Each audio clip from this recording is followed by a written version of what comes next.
51 శక్తిపీఠాలలో 13వ శక్తిపీఠం ఏమిటంటే మంగళాచండికాదేవి శక్తిపీఠం. పశ్చిమ బెంగాల్ రాష్ట్రంలోని భరద్వాన్ జిల్లా గుస్కూరా రైల్వే స్టేషన్ సమీపంలోని ఉజ్జయిని గ్రామం. ఇది భూమిపై దేవి సతీదేవి కుడిమని కట్టుపడ్డ పవిత్ర స్థలం అని చెబుతారు. ఇది మంగళాచండికా శక్తిపీఠం. ఇక్కడ అమ్మవారు మంగళాచండికా దేవి, భైరవుడు కపిలాంబరుడు స్వామి రూపంలో పూజలు స్వీకరిస్తారు. శాంతి, శక్తి మరియు మంగళాన్ని ప్రసాదించే ఈ క్షేత్రం భారతదేశంలోని 51 శక్తిపీఠాలలో 13వదిగా ప్రసిద్ధి చెందింది. సతీదేవి తన తండ్రి దక్షుడు చేసిన యజ్ఞంలో అవమానాన్ని తట్టుకోలేక తన శరీరాన్ని అగ్నికి అర్పించారు. ఆ సమయంలో సతీదేవి కుడి మణికట్టు అంటే రైట్ వ్రిస్ట్ పడిందని పురాణాలు చెబుతున్నాయి. ఉజ్జయినిలో పడి ఈ స్థలం మంగళచండిక శక్తిపీఠంగా ఏర్పడింది.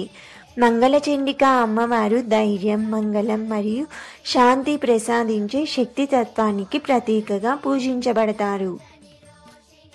ఉజ్జయినిలోని ఈ దేవాలయం చిన్నదైన అపారమైన ఆధ్యాత్మిక శక్తితో నిండి ఉంది. అమ్మవారు మంగళాచండికా రూపంలో త్రిశూలం, కమలం, అభయహస్తాలతో దర్శనమిస్తారు. ఆమె పక్కనే భైరవుడు కపిలాంబరుడు స్వామి ప్రతిష్ఠించబడ్డారు. ప్రతి సంవత్సరం జరిగే చైత్ర నవరాత్రులు, శరన్నవరాత్రులు మరియు మంగళవారం ప్రత్యేక పూజలు ఇక్కడ అత్యంత శ్రద్ధగా నిర్వహించబడతాయి. స్థానికులు ఈ దేవాలయాన్ని ఉజ్జయిని చండికా స్థానం అని గౌరవంగా పిలుస్తారు. మంగళచండికా దేవిని దర్శించడం వలన జీవితంలో శాంతి, ఆరోగ్యం మరియు మంగళం కలుగుతుందని నమ్మకం. కుటుంబ కలహాలు, అశాంతి మరియు దుస్థితులు తొలగిపోతాయని భక్తులు విశ్వసిస్తారు. మంగళవారం ఈ అమ్మవారికి ప్రత్యేక పూజ చేస్తే మనస్సులో ఉన్న కోరికలు నెరవేరుతాయని భక్తుల అనుభవం చెబుతుంది.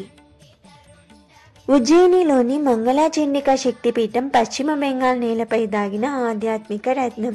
ఇక్కడికి చేరి అమ్మవారిని దర్శించడం అంటే తల్లి యొక్క కరుణా స్వరూపాన్ని, శాంతిని అనుభవించడం.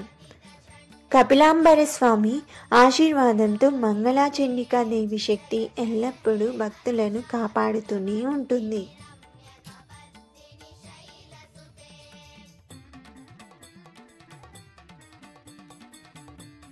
ఓం శ్రీ మాత్రే నమః.